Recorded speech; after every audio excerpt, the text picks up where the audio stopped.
You're not lazy, and deep down, you know that already.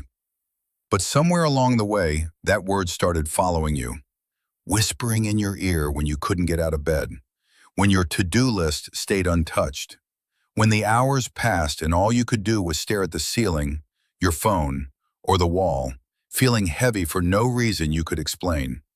You told yourself, if I really wanted it, I'd do it. You told yourself, other people handle more than this, why can't I?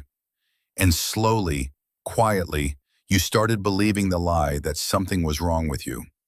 Let me stop you right here. This message matters because there are people walking through life exhausted, overwhelmed, emotionally overloaded, and instead of being understood, they're judging themselves. This is for the ones who carry invisible weight, for the ones who want to do better, be better, try harder, but feel like they're drowning in expectations, pressure, and noise. This is for you. Because laziness doesn't look like guilt.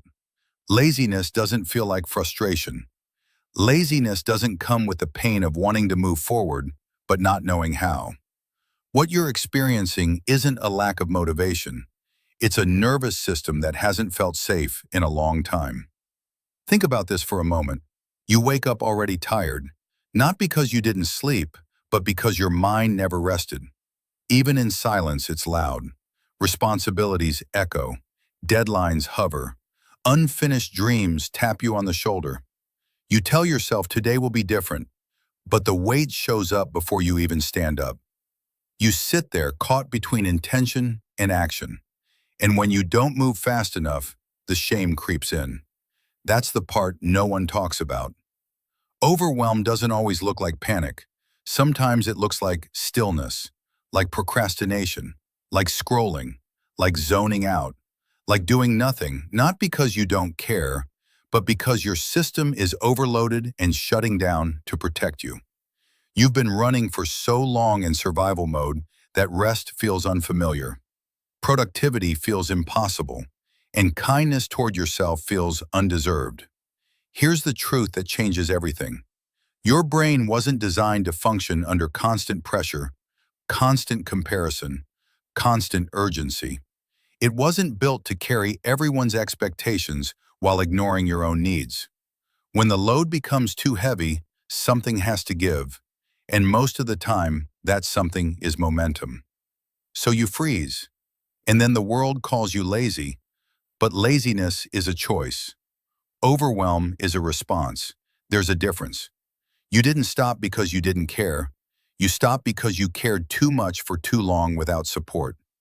Maybe you've been strong for everyone else. Maybe you've been the reliable one, the one who handles things, the one who doesn't complain. And now your body is speaking the words you never said out loud. I'm tired. I need space. I can't carry this alone anymore.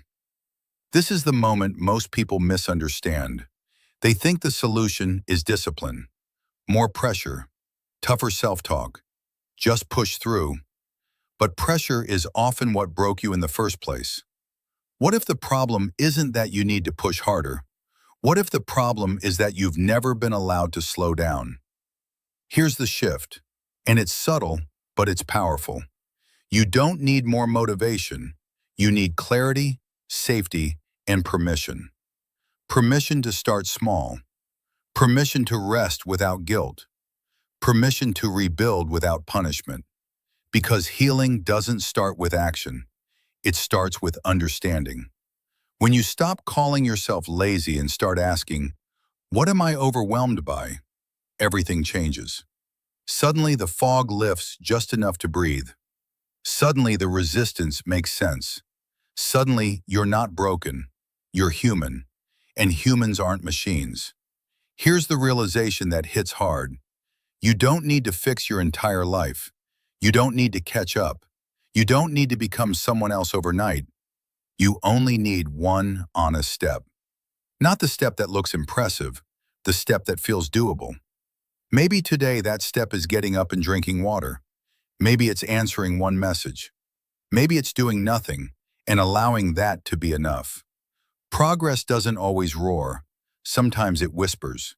And when you honor those whispers instead of silencing them with shame, momentum slowly returns. Not violently, not dramatically, but steadily, gently, sustainably. That's how real change happens. So listen carefully. You are not lazy. You are overloaded. You are overstimulated. You are emotionally exhausted. And none of that makes you weak. It makes you aware. And awareness is the first step back to yourself. One day you'll look back at this version of you, not with disappointment, but with compassion. You'll realize this wasn't a season of failure. It was a season of survival. A season where you learned to listen to your limits. A season that taught you rest is not quitting, it's recalibrating. So take a breath, release the label, and remember this: you don't need to prove your worth through constant motion. Sometimes the bravest thing you can do is stop fighting yourself and start taking care of the person you've been neglecting the most. You.